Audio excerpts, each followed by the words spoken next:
La troisième et dernière table ronde est intitulée Du GEPAN au Pentagone, actualité et réponse des pouvoirs publics.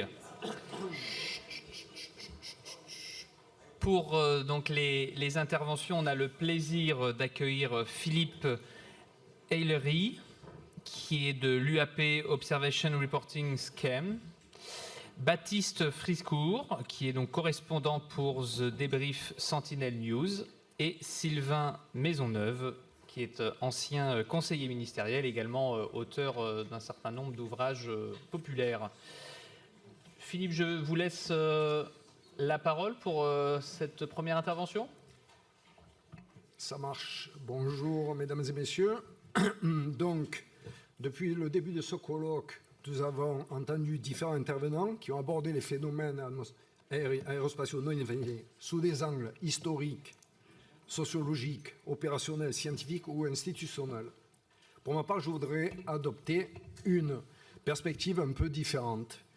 Plutôt que de nous demander ce que sont ces phénomènes PAN, je vous propose de réfléchir à la manière dont nous les observons et les étudions. Car le véritable défi n'est pas seulement celui de l'inexpliqué. C'est aussi un défi d'observation, de production de données et de gestion de l'incertitude. C'est cette réflexion que je voudrais partager avec vous maintenant. Next slide. Prochaine, désolé. C'est bon. Donc, pour structurer cette présentation, je vous propose d'aborder maintenant 3 questions simples. D'abord, que voit-on réellement lorsqu'on parle de phénomènes aérospatiaux non identifiés? Ensuite, comment transformer une observation en données exploitables scientifiquement? Et enfin, quel peut être le rôle des institutions face à des phénomènes qui restent parfois incertains?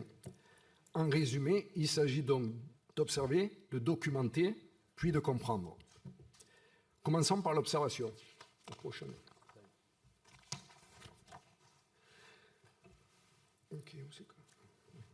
En fait, donc, il faut d'abord dire que les PAN n'interpellent pas seulement les témoins. Ils interpellent aussi les institutions scientifiques et publiques. Et pour quelle raison? Parce que lorsqu'un phénomène inhabituel est observé dans le ciel, le public attend naturellement des explications fondées sur des faits. Cependant, les institutions n'ont pas vocation à expliquer tous les PAN. En revanche, elles peuvent apporter leurs expertises lorsqu'une observation concerne leur domaine de compétences, par exemple les phénomènes atmosphériques, l'astronomie, les technologies humaines ou les activités spatiales. Et justement, ces activités spatiales sont aujourd'hui beaucoup plus visibles qu'il y a quelques années.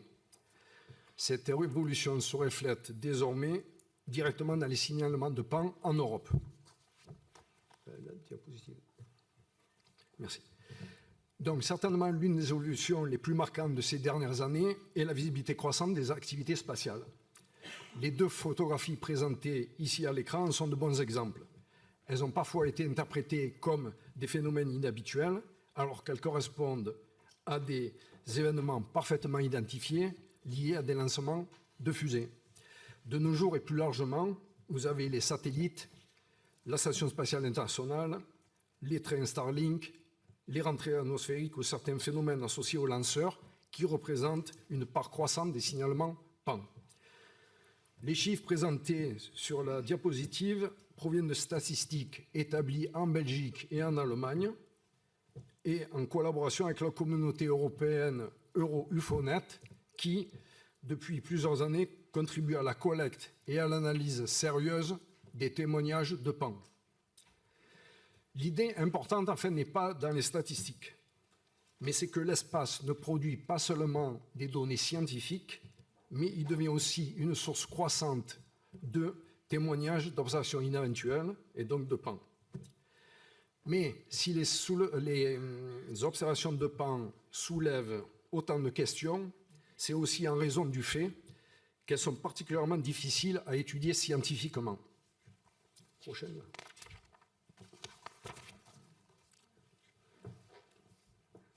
Donc, avant de parler des données ou du rôle des institutions, il faut donc rappeler une difficulté fondamentale. Si les PAN sont difficiles à étudier, Ce n'est pas d'abord parce qu'ils sont mystérieux, c'est surtout parce qu'ils sont imprévisibles. En science, nous pouvons généralement préparer une expérience, répéter des mesures et comparer les résultats. Ici, c'est presque l'inverse. Nous ne savons ni où ni quand une observation de pan va se produire. Les phénomènes sont souvent brefs, non reproductibles et apparaissent en dehors de toute couverture instrumentale adaptée. À cela s'ajoute une autre difficulté qui a été mentionnée auparavant. La plupart des observations reposent d'abord sur un témoin humain. Or, la majorité des témoins ne sont ni astronomes, ni pilotes, ni spécialistes de l'observation du ciel. Ils sont confrontés souvent de manière inattendue à des phénomènes qu'ils n'ont pas l'habitude d'observer. Il est donc naturel qu'une partie importante des signalements correspondent finalement à des phénomènes atmosphériques, astronomiques, aéronautiques ou spatiaux parfaitement identifiables. Mais il faut rajouter à cela que l'incertitude fonctionne dans les deux sens.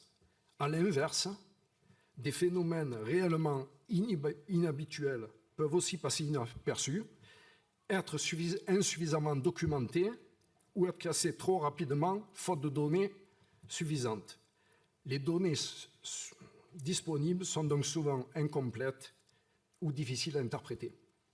Finalement, la vraie question n'est pas seulement qu'avons-nous observé dans le ciel, c'est aussi de quelles données disposons-nous pour l'analyser. Prochaine. Merci. Donc, en d'autres termes, toutes les observations de pan n'apportent pas le même niveau d'information et donc n'ont pas la même valeur scientifique, comme reflété sur la pyramide simple montrée sur la diapositive. Un témoignage humain, à la base, peut être très utile pour signaler un phénomène, mais il fournit rarement suffisamment de données pour une analyse complète. Plus on ajoute de mesures instrumentales, puis plusieurs capteurs indépendants, plus la valeur scientifique augmente. Au sommet de cette pyramide de la qualité et richesse des données disponibles se trouvent bien évidemment les données physiques directement exploitables, mais une situation extrêmement rare de nos jours. Le message est simple. Plus les données sont nombreuses, indépendantes et bien documentées, plus il devient possible de comprendre ce qui a été observé. Mais même lorsqu'une vidéo existe, par exemple, il manque souvent une partie essentielle du contexte. Et cette question du contexte est particulièrement importante aujourd'hui, notamment lorsqu'on analyse certaines vidéos qui suscitent beaucoup d'attention dans le débat public. Prochaine.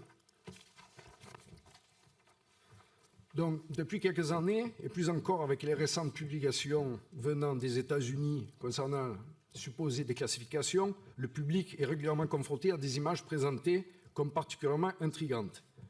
Ici, vous voyez une photo d'un exemple de 2021. Les vidéos suscitent beaucoup d'intérêt, bien sûr. Elles montrent qu'un phénomène a bien été observé. Ce qui manque souvent, ce sont les données essentielles, la distance réelle, la taille, la vitesse, les paramètres du capteur ou encore le contexte radar et environnemental.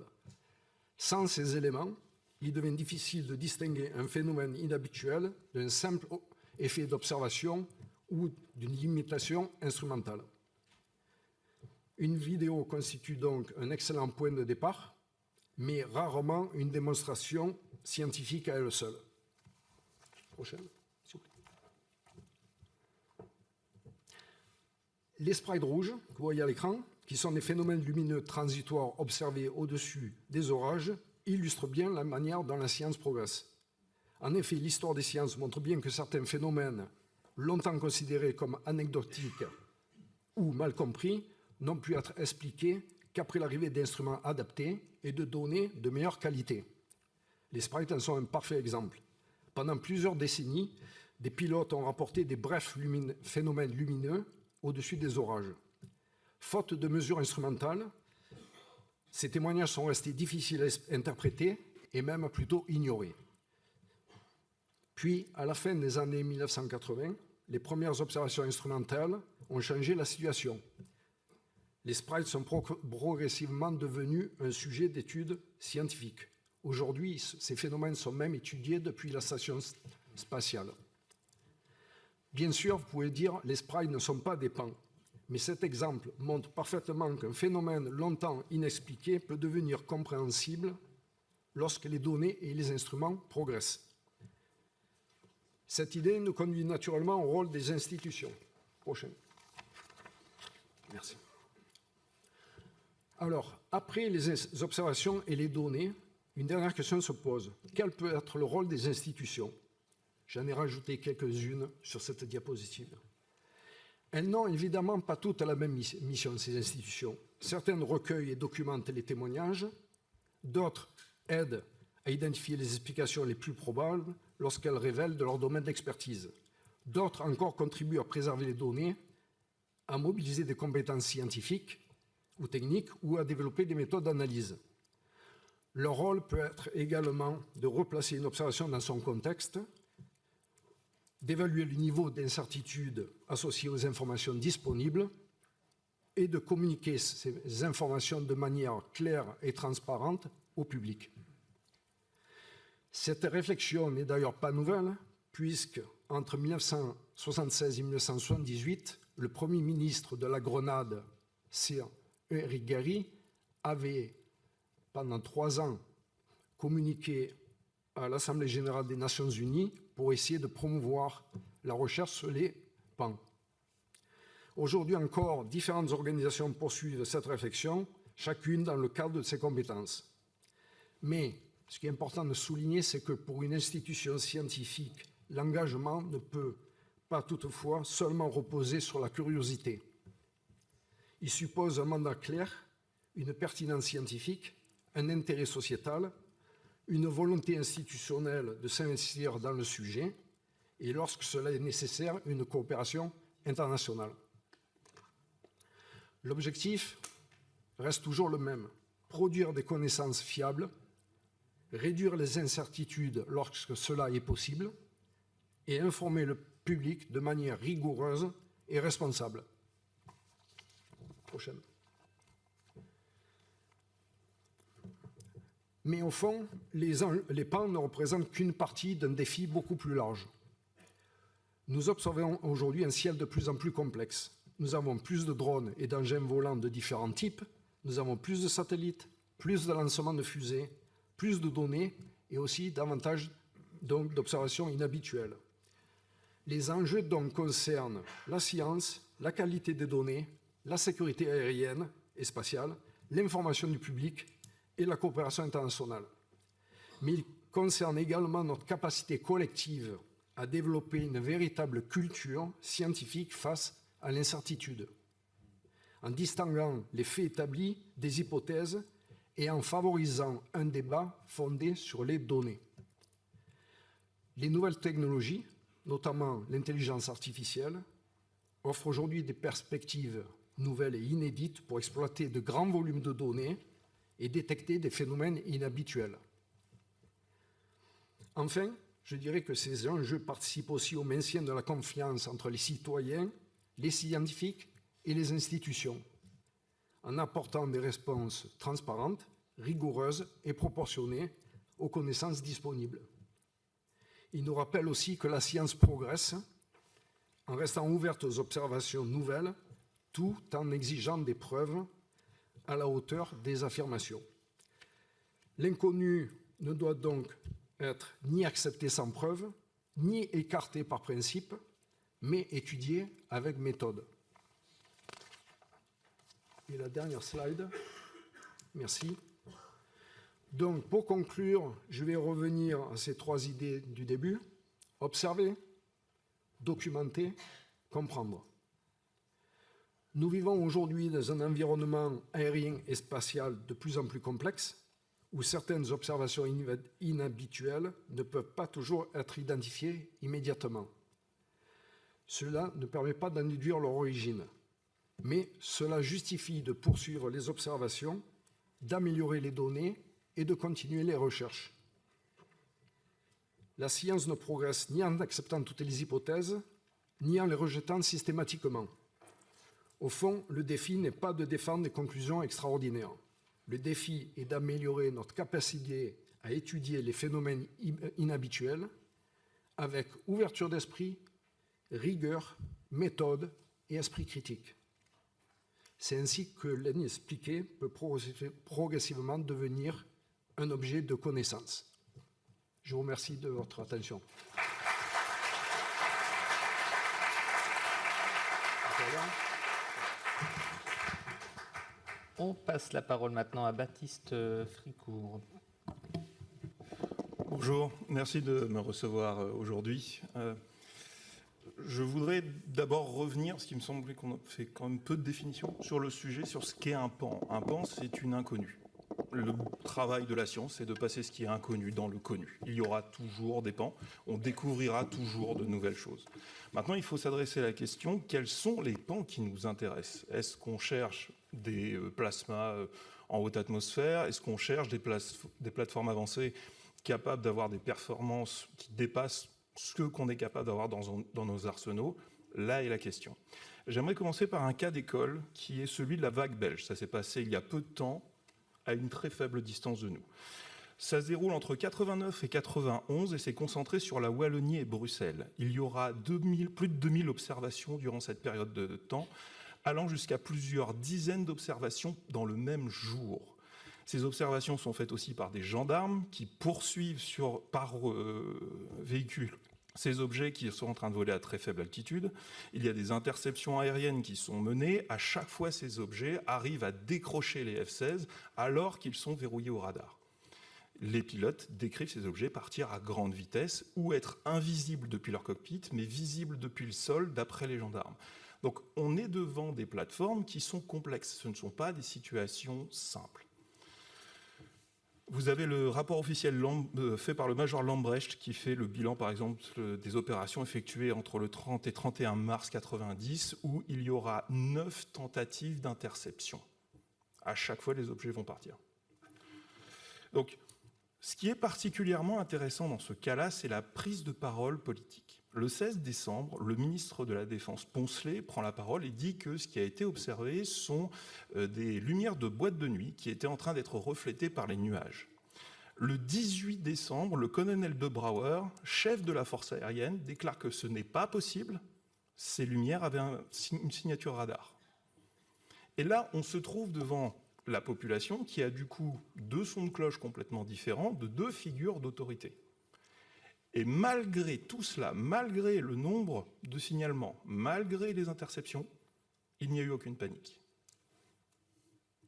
On a un cas d'école qui s'est déroulé à quelques centaines de kilomètres de chez nous, qui nous montre qu'il n'y a pas de panique de la population, même dans des cas extrêmement significatifs. Donc ça, c'est un premier bilan qu'on peut faire déjà de l'étude de ce phénomène, même à très grande distance, même en considérant que c'était des éléments qui étaient parfaitement normales et qui ont été mal interprétés. Ça n'a pas provoqué de panique. La deuxième chose sur laquelle je voudrais revenir, c'est la partie européenne. Ça fait plusieurs dizaines d'années, et il faut saluer le travail des députés européens pour la peine, où il y a des questions qui sont posées à la Commission européenne concernant le sujet des pans. La réponse de la Commission est systématiquement la même chose. Il s'agit de la compétence nationale des pays, ça ne relève pas de la compétence européenne, et par contre, ils sont parfaitement d'accord à utiliser par exemple le programme Horizon pour lancer un programme de recherche sur le sujet. Vous pouvez par exemple reprendre les questions avec le député Demassy récemment, et où vous avez exactement cela qui est expliqué. Ce n'est pas un objectif de recherche, la Commission européenne ne dispose pas d'informations, ça ne fait pas partie des domaines de la loi de l'espace. Et concernant la mise en place d'outils spécifiques pour les pilotes, ils expliquent que cela existe déjà au sein de l'EASA, qui est l'Agence européenne de sécurité aéronautique. Le problème, c'est que ces rapports faits par les pilotes sont classés secrets. Il n'y a que 2 pays en Europe où ces rapports sont disponibles. Il s'agit de la Suisse et du Royaume-Uni. Et par contre, ils sont extrêmement intéressants. Si vous allez juste voir dans les rapports du Royaume-Uni, le 19 mai 2025, au-dessus du centre de Londres, une des zones les plus surveillées d'Europe, à 3000 mètres et à 450 km/h, un A320 observe un objet triangulaire passer à quelques mètres de son cockpit. Et là, on se pose la question de la sécurité aérienne. Cette question a été posée aux représentants de l'EASA quand il y a eu l'événement organisé par Michael Vaillant au Parlement européen. Il a dit que le système de rapport existait déjà et qu'il n'y avait pas de question à se poser. On peut se poser la question, pourquoi est-ce qu'on a plus peur de ces rapports en Europe et pas au Royaume-Uni ou en Suisse? Ce qu'on a par contre, c'est que, contrairement à ce que disait M. Vaillant, on a déjà des programmes scientifiques qui existent et qui travaillent sur le sujet, mais ils travaillent sur un temps scientifique, qui n'est pas le temps de la presse, qui n'est pas le temps des médias.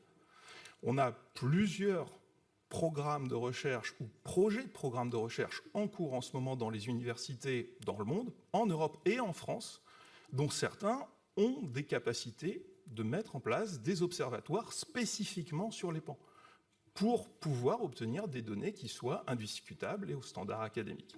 Vous voyez un exemple derrière moi, qui est le programme IFEX à l'université de Würzburg, organisé par le professeur Hakan Kayal, et qui a le soutien de l'armée. On n'a pas besoin d'une superstructure au-dessus, c'est le fonctionnement normal de la science de fonctionner de cette façon-là. Slide. Pour revenir sur le Royaume-Uni. Ouais, c'est bon. Alors, chaque pays de la planète a été confronté à ce phénomène qui n'attend pas qu'on le prenne en charge. Il arrive et c'est au pouvoir en place de devoir réagir. Je ne ferai pas l'histoire de chaque pays, je me consacrerai uniquement à certaines périodes clés. Il y a de nombreux cas qui sont déroulés au Royaume-Uni qui ont mené à la création de 2 groupes, un bureau secret militaire et un bureau politique aussi militaire. Public, pardon, aussi militaire. Récemment, on a eu la mise au jour de l'image de l'OVNI de Kelvin qui avait été photographiée en 1990, récupérée l'année dernière par le docteur David Clark, qui est en ce moment en études à l'université de Sheffield Hallam et l'université Andrew Robinson.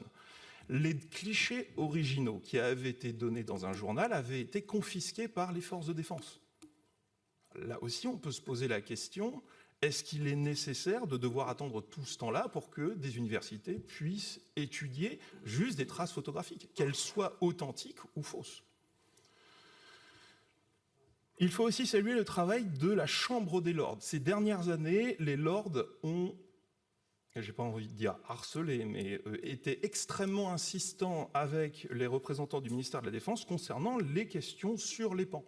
La réponse du ministère de la Défense est que cela ne représente pas un enjeu de défense nationale.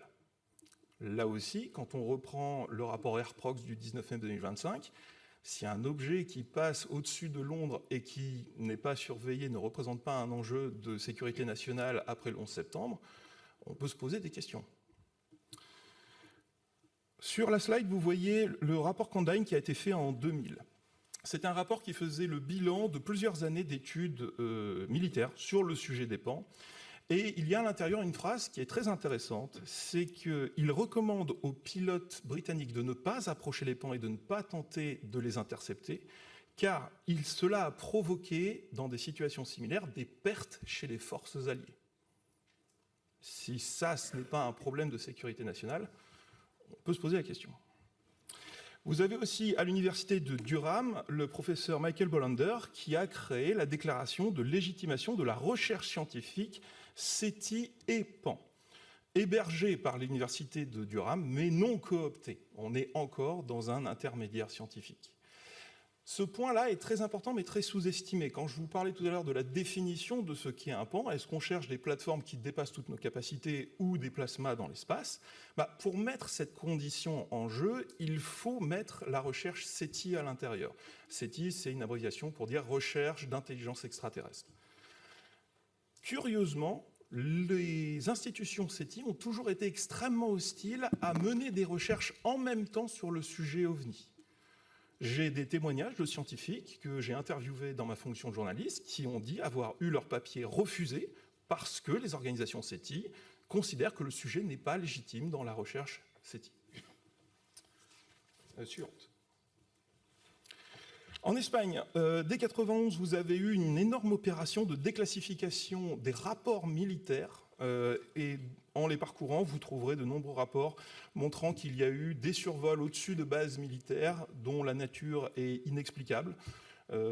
Ça se déroule généralement dans les années 70. En 2018, on a eu aussi le nouveau directeur de la sécurité nationale, le colonel Pedro Baños, qui a déclaré que certains cas d'OVNI relever aussi de technologies secrètes américaines.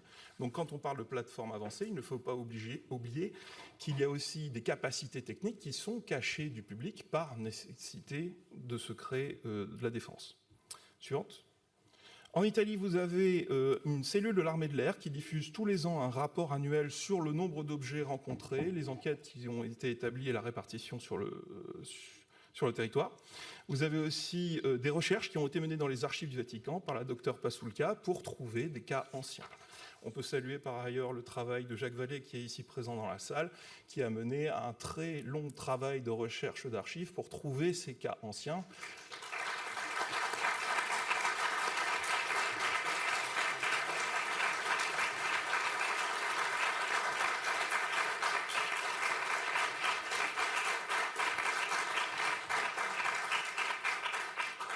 Vous les trouverez dans Wonders in the Sky, et là, ça pose réellement une question. C'est-à-dire que si on a des plateformes avancées qui ont été faites avant le 19e siècle, ça pose quand même des questions sur leur origine. Suivante. En Russie, alors la Russie a une histoire immense sur le sujet, je vais aller très rapidement. Ces dernières années, les institutions sont devenues silencieuses dues au conflit en Ukraine. Cependant, on a toujours dans la presse des témoignages de pilotes qui disent qu'au long de leur carrière, ils ont rencontré ces objets dans le ciel, et vous trouvez une symétrie quasi permanente entre les prises de parole américaines et les prises de parole russes. Ils montrent que oui, eux aussi, ils sont sur le sujet. En 2024, le Kelly Institute a lancé un appel à témoins pour l'établissement d'un programme de recherche. C'est un institut qui travaille sur les très hautes énergies. À la chute du mur, point intéressant, les amiraux russes déclarent observer des objets inconnus dans les profondeurs.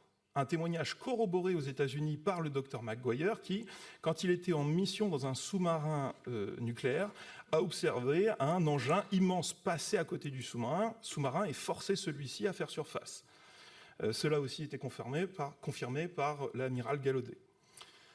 La France disposant de la deuxième zone économique exclusive marine, il serait intéressant de demander à nos sous-mariniers s'ils ont rencontré les mêmes objets. On a eu la présence de l'armée de l'air et de l'espace. On a le GEPAN qui est consacré aux phénomènes aérospatiaux. Maintenant qu'on a plus de 70 ans d'extraction de données, on sait que ces objets sont capables de passer dans n'importe quel milieu sans aucune difficulté. Quel est le point de vue de la marine ? Suivante. Un des pays les plus en avant sur le sujet en termes politiques est le Japon, qui a donné une grande contribution au colloque. Il s'annonce prêt à collaborer avec n'importe quelle autre nation qui cherche à travailler sur le sujet. Vous avez un groupe parlementaire qui est mené par l'ancien ministre de la Défense, Yasukazu Hamada, et de multiples ministres de la Défense depuis 2020 ont tous déclaré que le sujet était important, qu'ils travaillaient avec les États-Unis, qu'ils examinaient les rapports de leurs propres pilotes. Suivante. Au Chili, vous avez...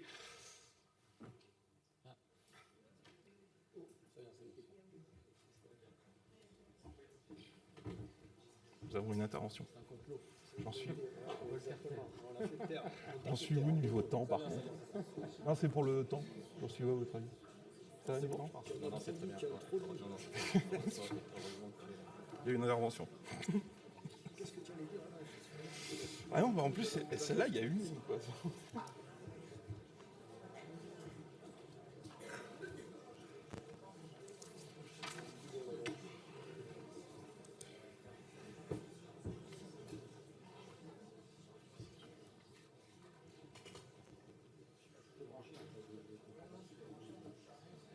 J'ai parlé trop vite, ça a chauffé.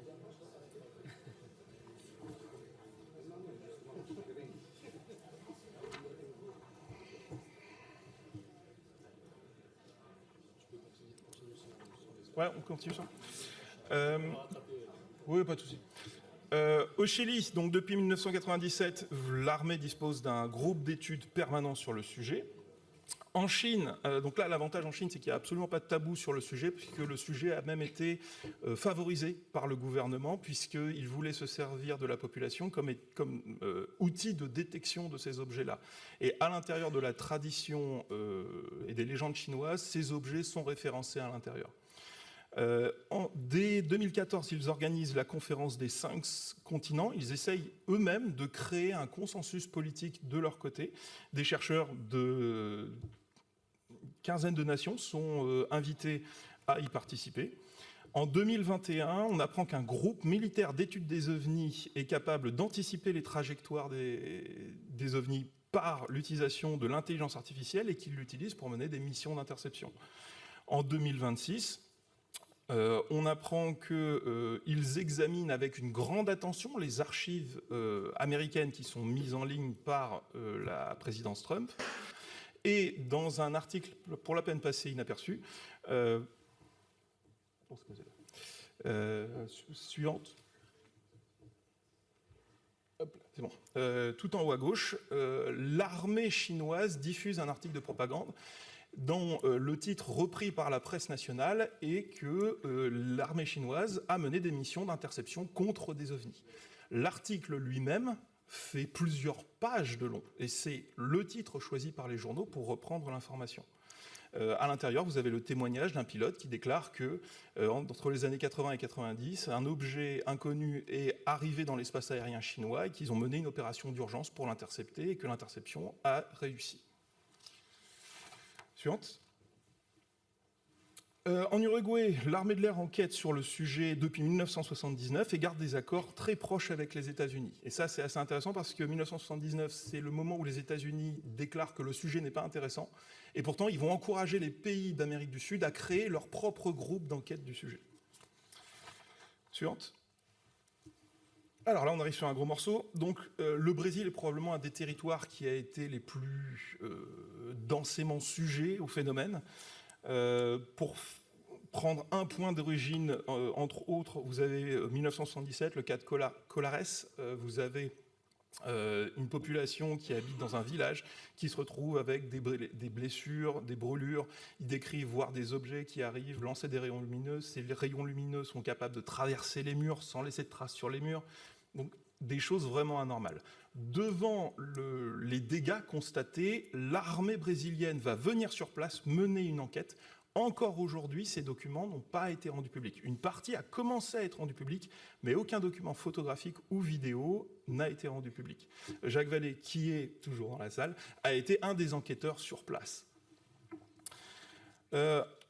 Un des cas qui est revenu très récemment dans l'actualité est le cas de Varginha, qui s'est déroulé en 1996, un cas de crash d'un objet avec des rencontres rapprochées qui l'ont suivi et qui est resté un long moment dans la mythologie ufologique. Et il se trouve qu'en 2026, Aldo Rebelo, qui est ancien ministre de la Défense du Brésil, a déclaré que oui, ce cas s'était bien produit. En 2022 et 2025, vous avez aussi eu des auditions au Parlement brésilien sur le sujet avec des experts invités. Suivante. Le Canada s'est aussi consacré au sujet. Donc le Canada a aussi une très longue expérience du phénomène avec de nombreux groupes d'États, dont le projet Magnet par exemple, qui se sont attaqués au sujet de façon très sérieuse.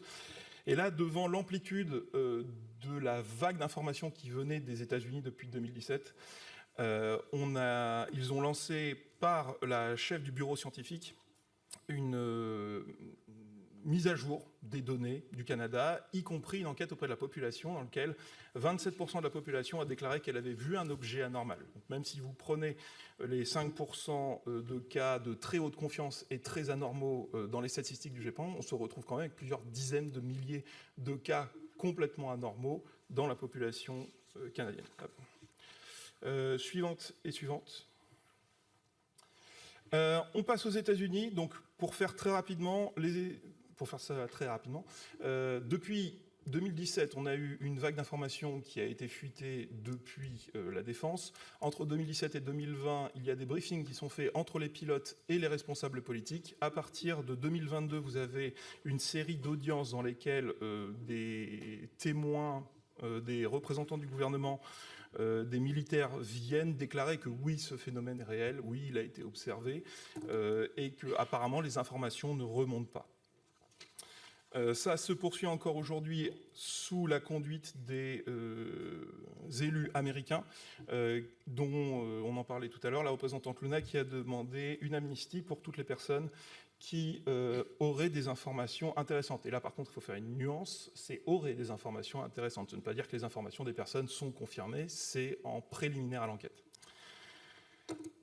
Dernièrement, pour répondre à ce qui s'est dit, je peux avoir 2 minutes de plus ?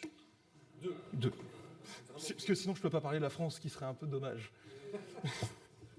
Donc, en France, on fait souvent remonter le départ du sujet à 1947 aux États-Unis, mais en 1946, on a la trace dans le renseignement d'un mémo au président français qui l'avertit que dans les pays nordiques, des objets ont été vus et sont complètement anormaux. On est après la Deuxième Guerre mondiale. À l'époque, on ne comprend pas. L'Allemagne s'est effondrée. On est en 1946. On voit des objets qui traversent la mer Baltique et qui arrivent sur les côtes des pays nordiques.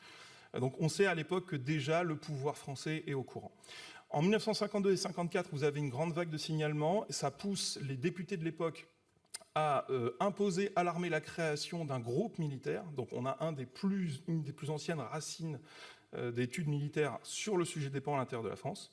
En 1970 et 1975, vous avez une nouvelle vague d'observations. Ce sera repris par l'Institut des hautes études de défense nationale. On a l'interview de Robert Gallet, le ministre de la Défense, qui déclare, en montrant les dossiers secrets devant les journalistes, que oui, les pilotes français voient bien ces objets et que ces objets sont anormaux. Il précise même qu'au nombre d'enquêtes menées par les gendarmes sur les cas de rencontres rapprochées, il n'est pas possible de les mettre à l'écart. En 2000, on aura la publication du rapport Cometa, les ovnis et la défense, là aussi, voyant les ovnis dans l'enjeu de sécurité nationale. En 2008, on a la création du comité Sigma. En 2021, ils publient leur rapport d'avancement que je vous recommande chaudement si vous cherchez des informations techniques sur qu'est-ce que c'est un signalement d'OVNI, quelles sont les signatures électromagnétiques, les effets de radiation. Vous aurez tout à l'intérieur. C'est un immense travail de 400 pages. On arrive en 2025 avec le PDSF, donc le Paris Defense and Strategy Forum, qui accueillera une table ronde sur les pans. En 2025, on aura aussi la Vision Radar à l'école militaire qui va organiser un colloque sur les pans. Et dans le PDSF 2026, il a été mentionné à l'intérieur des prospectives militaires. À l'heure actuelle, en France, plusieurs universités sont en train de réfléchir à comment aborder le sujet ou même créer un programme de recherche. Un tout petit peu. Il pense qu'il est sur sa chaîne, il est habitué au format 2h40, je vous préviens. Une proposition pour conclure. Voilà, conclure. Mais je vais garder le juteux pour la fin. Une proposition de programme de recherche a été déposée aussi dans une grande agence française. De mon enquête pour vos débriefs, j'ai pu contacter des pilotes français militaires, particulièrement dans les forces aéronavales. Ils ont confirmé qu'il y avait l'observation de ces plateformes avancées non explicables, et je rappelle que ce sont des pilotes militaires, leur entraînement est d'identifier absolument tout ce qu'ils sont capables de voir dans leur espace. Et quand je leur ai demandé la fréquence, ils ont déclaré que c'était 3 à 4 cas par an à l'intérieur de leur unité. Quand je leur ai demandé pourquoi est-ce qu'ils ne remontaient pas les informations au Cap Coda, dont on a parlé tout à l'heure, ils ont dit que le risque pour leur carrière était trop grand. Quand j'ai mené exactement la même enquête auprès des pilotes civils, ils m'ont répondu exactement la même chose. Le risque pour leur carrière est trop grand. Et ce qui est très intéressant, c'est que c'est un risque perçu. C'est-à-dire qu'on a quelques cas à l'extérieur de l'Europe où on a des pilotes qui ont été mis au placard parce qu'ils ont déclaré avoir vu un pan. Mais si on prend par exemple l'exemple de Jacques Crine en France, qui est un pilote qui a vu un objet complètement anormal et qui a un témoignage qui est extrêmement solide, il n'a eu aucune mesure contre lui qui a été prise. Et quand je leur ai demandé ce qui pouvait changer la donne, ils ont déclaré le fait qu'un membre de l'état-major dise qu'il y avait nécessité de rapporter ces objets aux instances supérieures. Merci.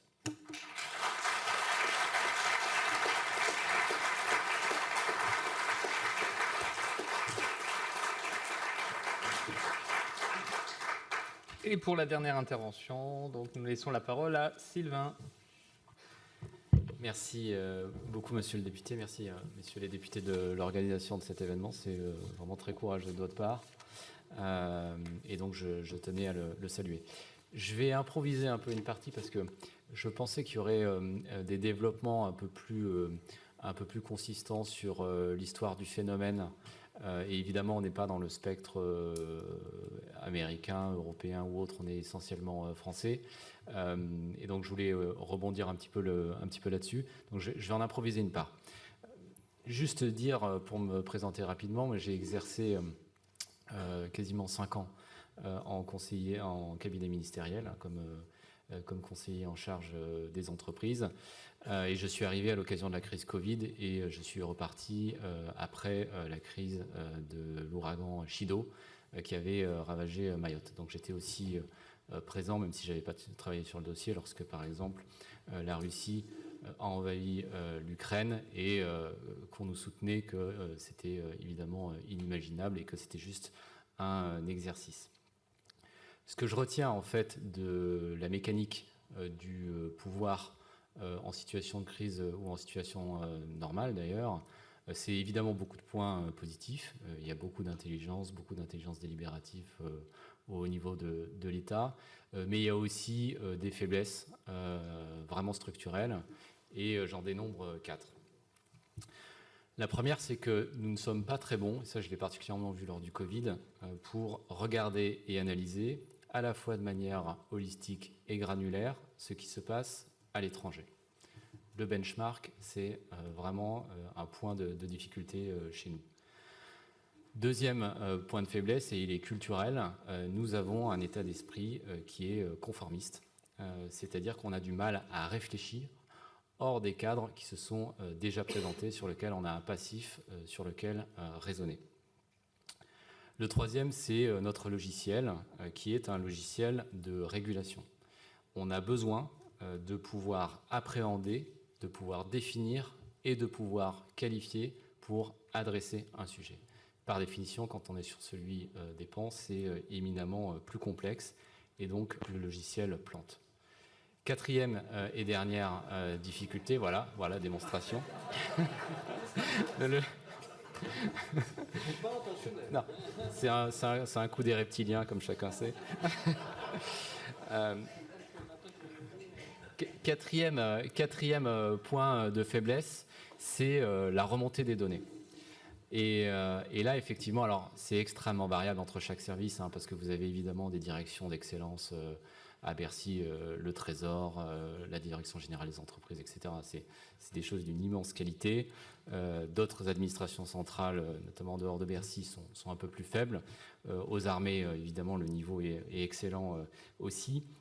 Mais quoi qu'il arrive, même dans les administrations d'excellence, on voit que la remontée de la donnée et la remontée de données qualitatives est en réalité beaucoup plus complexe qu'on ne le croit. Et il ne faut pas croire que voilà, tout est disponible, etc. aussi facilement que ça. On a un vrai enjeu opérationnel de collecte, de traitement de la donnée ensuite au niveau politique.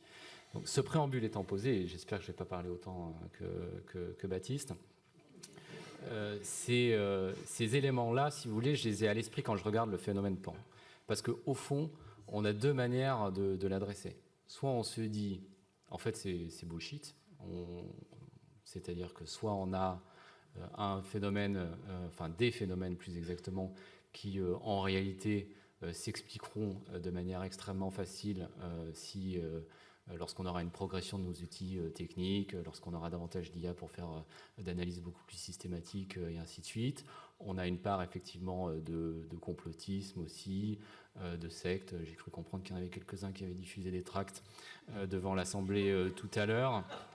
Je ne sais pas s'ils ont eu beaucoup de succès, mais voilà. Et donc ça, c'est véritablement, de ce point de vue-là, voilà, un sujet, c'est soit on considère que ce n'est pas crédible, et c'est aujourd'hui ce qui est dominant culturellement, politiquement. Vous imaginez bien, j'ai, dans le cadre de la préparation du livre, contacté pas mal de ministres, parce que j'ai commencé à l'écrire quand j'étais encore en fonction en plus. Il n'y en a aucun qui a considéré que c'était un sujet sérieux, crédible, digne d'étude, etc. Y compris certains qui avaient la responsabilité du CNES dans leur carrière. Et ce n'était pas par un défaut, par une fermeture d'esprit ou autre, c'est juste qu'ils ne se posaient même pas la question. Or, quand on le regarde de près, et c'est vraiment l'enjeu, je pense, de ce colloque et puis de ce qui va suivre, j'espère, c'est qu'il faut regarder les choses de manière sceptique, pragmatique, et distinguer ce qui est avéré, ce qui est discuté et ce qui est à écarter. Ce qui est avéré aujourd'hui, c'est qu'en France, on a des pilotes qui effectivement voient des choses et ne le remontent pas à leur hiérarchie. Ce qui est avéré, c'est qu'à l'étranger, on a des pilotes qui ont témoigné d'objets avec des capacités technologiques qui dépassent, à notre connaissance en tout cas, les moyens dont nous disposons avec des capacités d'accélération équivalentes à plusieurs milliers de G. Je rappelle que les ailes d'un avion de chasse se détachent à une dizaine de G, avec aussi des comportements, des trajectoires extrêmement atypiques, des angles de 90 degrés, et ainsi de suite. Et donc, moi, avec cette expérience-là, qui est évidemment mon expérience subjective et qui est donc parfaitement discutable et critiquable, je me dis, il y a peut-être un sujet que l'on doit adresser. Et je pense que c'est le cas, d'autant plus qu'il y a un certain nombre d'éléments qui me font penser qu'on a largement passé le stade des signaux faibles. Quand j'observe un ancien directeur de la CIA qui parle ouvertement d'objets qui ne s'expliquent pas et qui peuvent, selon lui, je ne dis pas que c'est mon opinion, relever de formes de vie différentes, ça doit interpeller. C'était le directeur de la CIA sous Obama, il s'appelle John Brennan.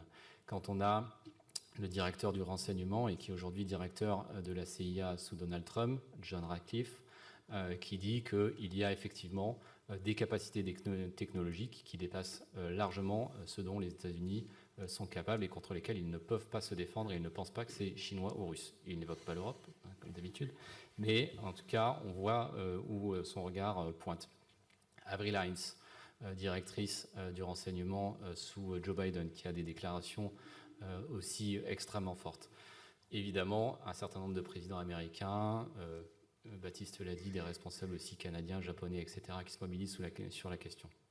Donc on a aujourd'hui des signaux faibles qui sont largement activés, et pour autant, est-ce qu'on adresse aujourd'hui le sujet avec le poids politique nécessaire? Est-ce qu'on peut avoir des outils? La question, c'est est-ce qu'ils sont suffisamment dimensionnés, à la fois qualitativement et quantitativement, pour répondre à ces enjeux? À mon avis, la réponse est non. Et elle nous expose. Elle nous expose parce qu'on voit bien, par exemple, qu'on n'a aucune réaction s'agissant des mouvements de déclassification, de vidéos, de rapports, etc., qui ont lieu aujourd'hui aux États-Unis. On peut penser que c'est une manœuvre de diversion électorale.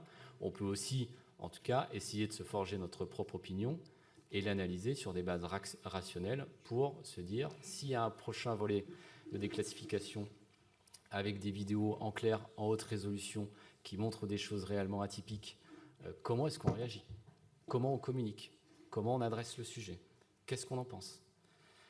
Comment on réagirait aussi si nous avions, comme ça a été le cas aux États-Unis, et ça fait l'objet d'archives déclassifiées, ça fait l'objet de témoignages, ça a même fait l'objet d'un traité international entre la Russie et l'Union soviétique à l'époque, des survols d'objets sur des bases nucléaires, en l'occurrence à Minot et à Malmstrom, avec des impulsions électromagnétiques qui désarment les systèmes d'armement.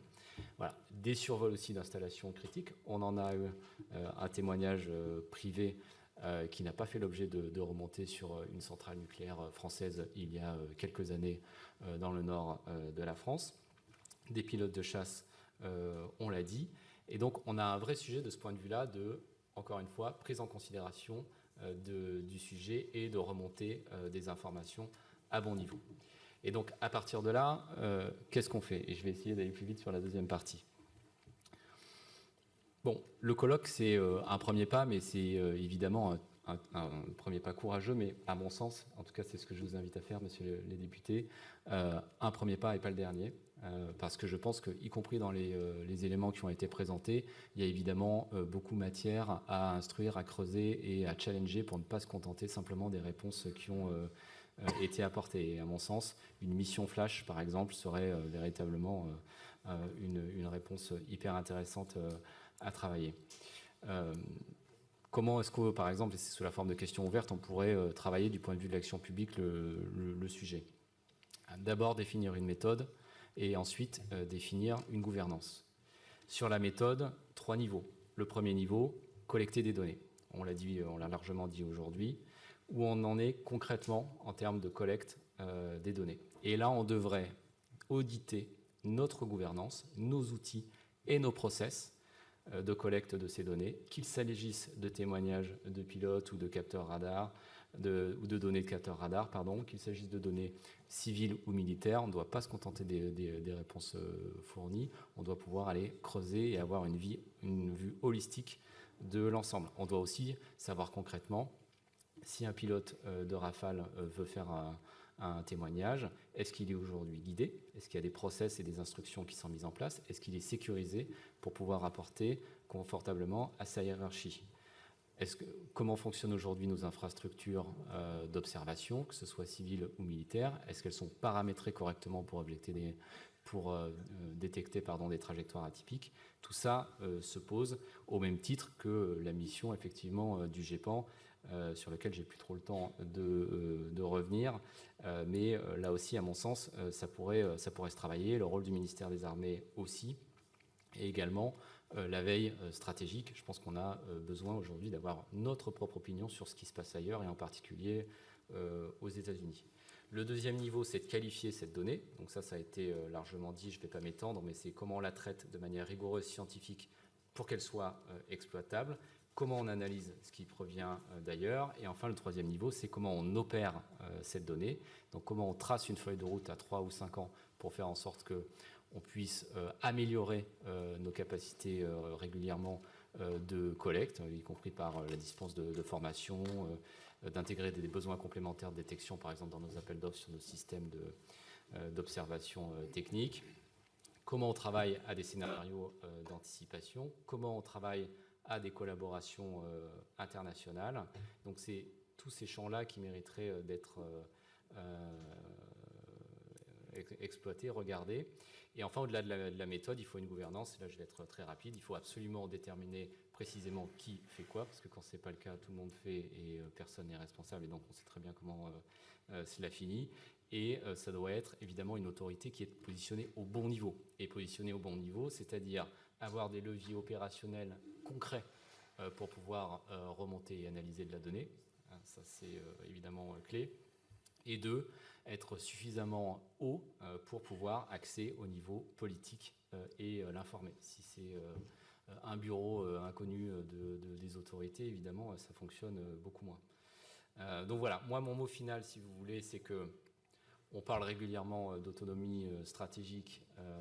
C'est peut-être un peu fort de considérer que, s'agissant des pans, on en est là. Quoique, quand on regarde encore une fois des témoignages de pilotes et des observations qui sont faites, le sujet se pose. Et on ne doit pas évidemment développer de vision sensationnaliste ou catastrophiste du sujet, pas militaire non plus forcément d'ailleurs. On ne doit pas non plus, et c'est un travers qu'on retrouve trop souvent, sauter les étapes et commencer à spéculer sur l'origine et la nature du phénomène. Le besoin, c'est déjà de pouvoir le qualifier, le documenter pour le comprendre et nous forger notre propre opinion. Et je pense que, s'agissant du pays de Descartes, c'est le mieux que l'on puisse faire. Merci.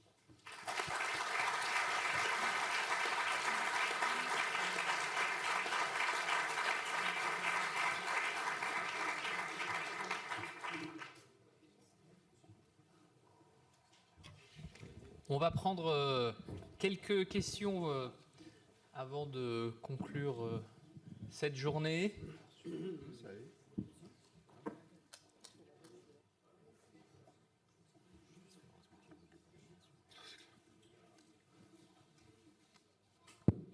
Excellent. Juste des questions rapides. On avait dit fin 19h, il est moins 10.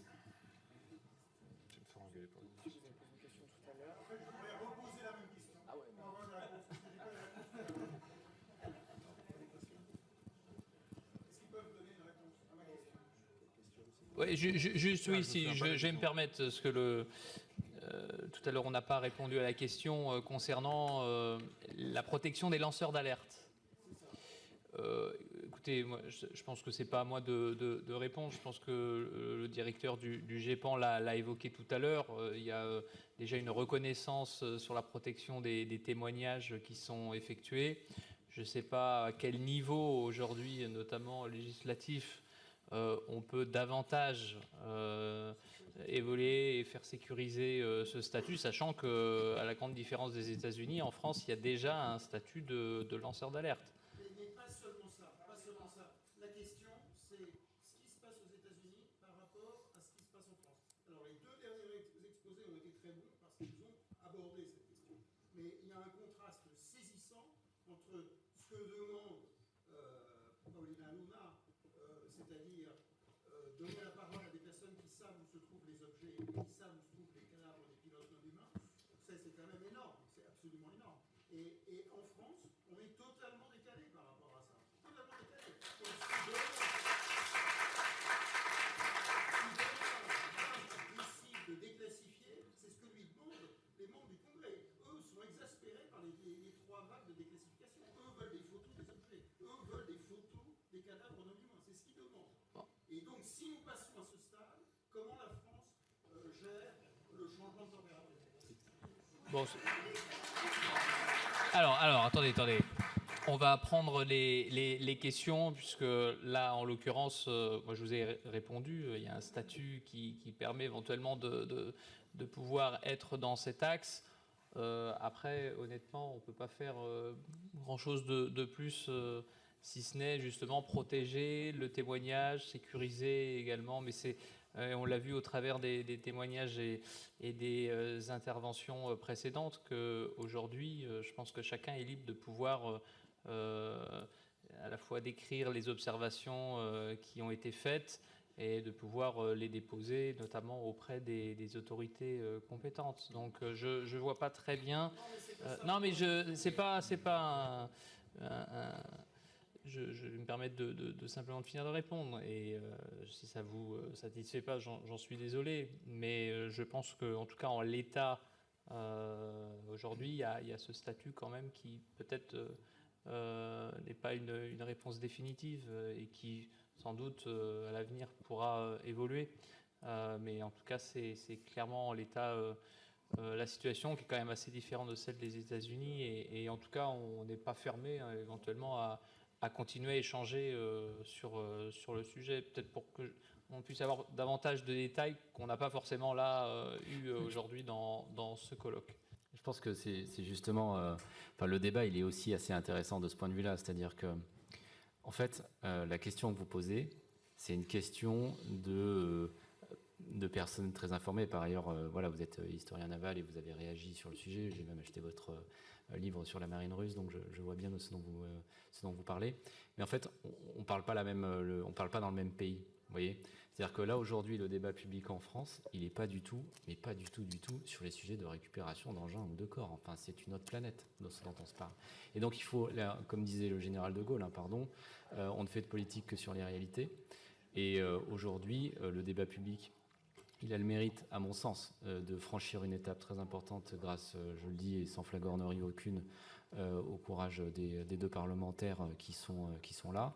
Et honnêtement, notre objectif là, ça doit être déjà de pouvoir s'assurer que les outils de mise en place, de recueil d'informations sur ce qui se passe dans le ciel français soient véritablement audités et travaillés.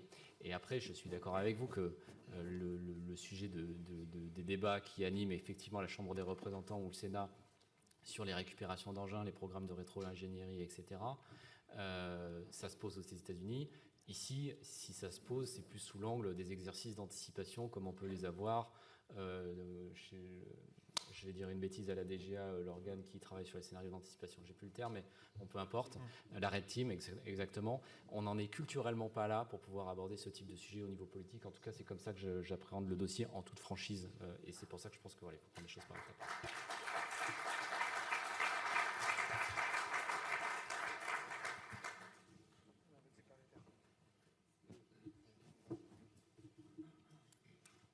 Déjà, merci beaucoup pour l'organisation de ce colloque. Et j'aurais une question. Est-ce que, en matière d'observation spatiale, la pollution en orbite basse peut-elle poser à terme un problème?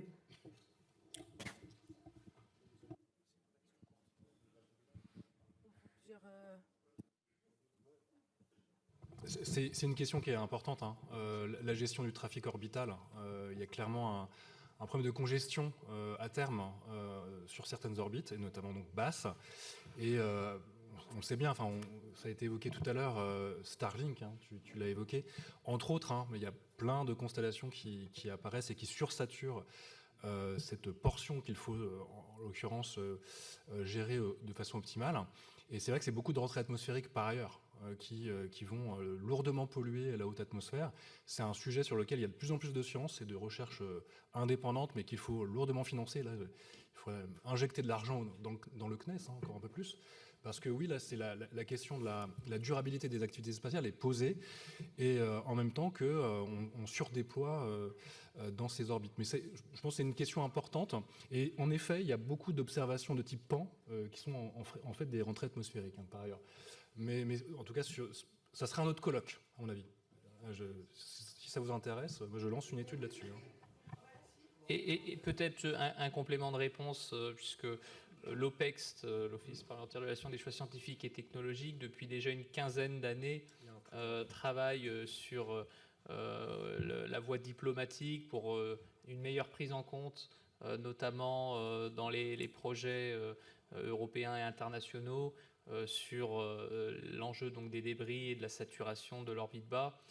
C'est évidemment un travail de très longue haleine, puisqu'il faut convaincre aussi nos partenaires, notamment américains, de pouvoir s'engager d'un point de vue déontologique aussi, et sur une réduction des effets environnementaux sur cet espace. Donc évidemment, on continue, notamment dans le cadre de l'IAC, d'autres événements diplomatiques internationaux spatiaux, eh bien, de porter aussi, la France porte cette voie. Pour donner un élément, pour en fait, c'est une vraie question qui a été un immense problème, et la solution qui a été trouvée par la docteure Béatrice Villaruel du Nordica Institute était de prendre des plaques photographiques datant de l'ère pré-spatiale. Comme ça, on était certain que les objets à l'intérieur étaient soit des artefacts, soit des objets qui étaient anormaux. Et l'idée est ensuite d'extraire une signature statistique de ces objets, trouver la spectroscopie, et ensuite regarder aujourd'hui quels sont les objets qui ont le même spectre en orbite de la Terre.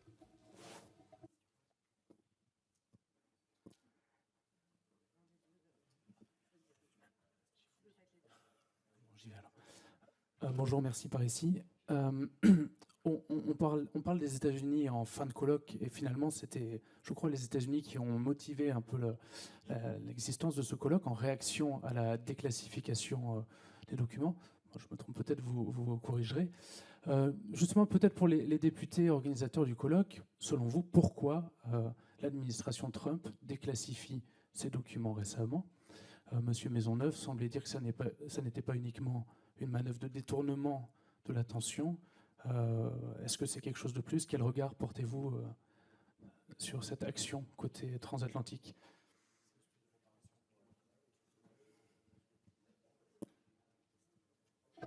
Donc pour répondre à la question des personnes qui sont vraiment à l'intérieur du processus, c'est une vraie volonté de sa part, mais parce qu'il a pris un engagement politique dessus. C'est-à-dire que ça faisait partie des promesses de campagne qu'il a faites.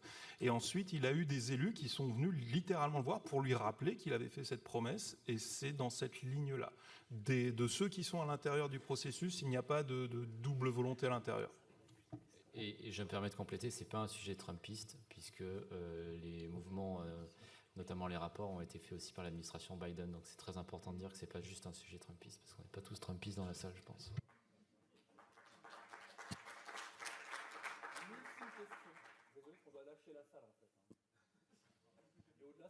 On avait dit paritaire, donc ce sera là-bas. Roman. Bonjour, je ne peux m'empêcher de constater que ce colloque, 2 hommes ont invité 12 hommes dans 3 panels et 0 femmes. Et donc en 2026, c'est assez remarquable. Mais au-delà du reproche, c'est une vraie question de savoir est-ce que c'est un biais organisationnel ou alors est-ce que ces phénomènes, d'un point de vue sociologique, vont avoir un lien entre le genre masculin et l'intérêt dans ces phénomènes? Et si oui, pour quelles raisons? Alors, Je disais, c'est le sociologue qui doit répondre. non, mais il y a des recherches sociologiques sur les motivations, la structuration des communautés UFO, etc. J'en suis pas forcément spécialiste. J'avoue, il y a 15 ans, j'avais commencé une ethnographie. Voilà. Parce que je suis chercheur au CNRS, ça m'intéressait, ça m'intriguait, mais je suis pas allé plus loin. Mais sans doute que là, il faudrait mener l'enquête. Et là, clairement, c'est ultra biaisé. Quand on a composé notre panel, on s'en est rendu compte. Et puis, nous sommes 2 hommes, nous plaidons coupables.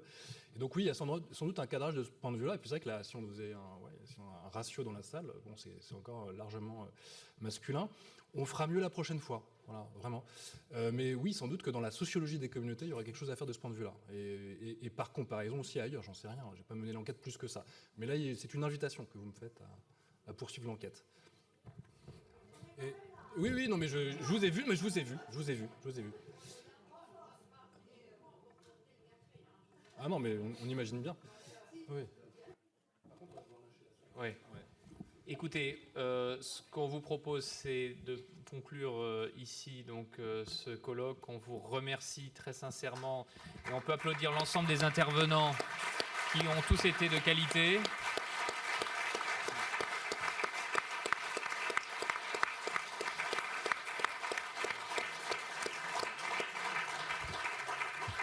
Et surtout, effectivement, cela laisse à la fois la voie de nombreuses interrogations, de nombreux points également d'amélioration. On se l'est dit entre nous aussi pendant ce colloque avec Arnaud Saint-Martin. On proposera aussi un certain nombre de recommandations issues de ce colloque pour valoriser aussi tout le travail d'interaction qui a eu lieu aujourd'hui.